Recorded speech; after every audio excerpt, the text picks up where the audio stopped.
بسم الله الرحمن الرحيم عما يتساءلون عن النبأ العظيم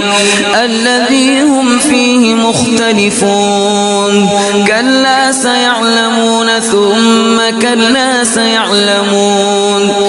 ألم نجعل الأرض مهادا والجبال أوتادا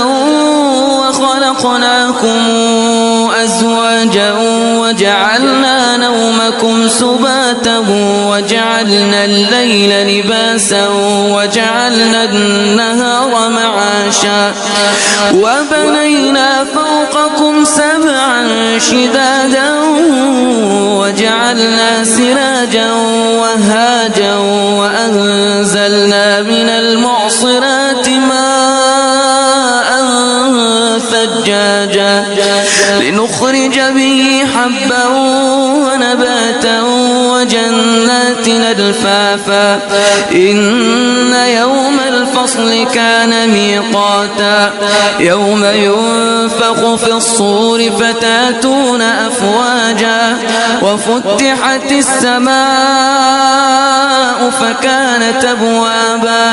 وسيرت الجبال فكانت سرابا إن جهنم كانت مرصادا للطاغين مآبا لابثين فيها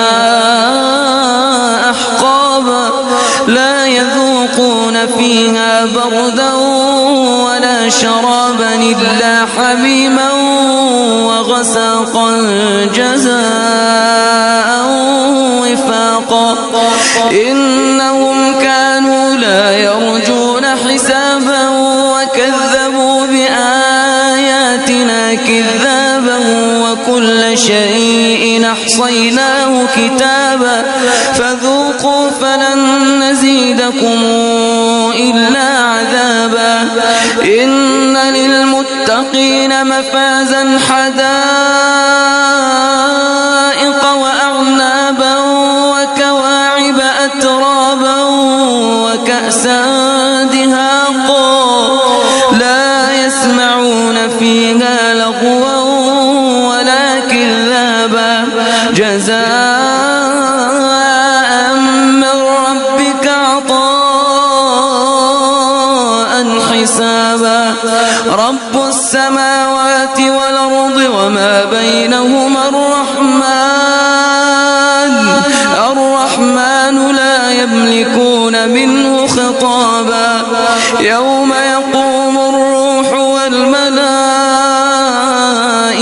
صفا لا يتكلمون إلا من أذن له الرحمن وقال صوابا ذلك اليوم الحق فمن شاء اتخذ إلى ربه مآبا إنا أنذرناكم عذابا قريبا يوم ينظر المرء ما قدمت يداه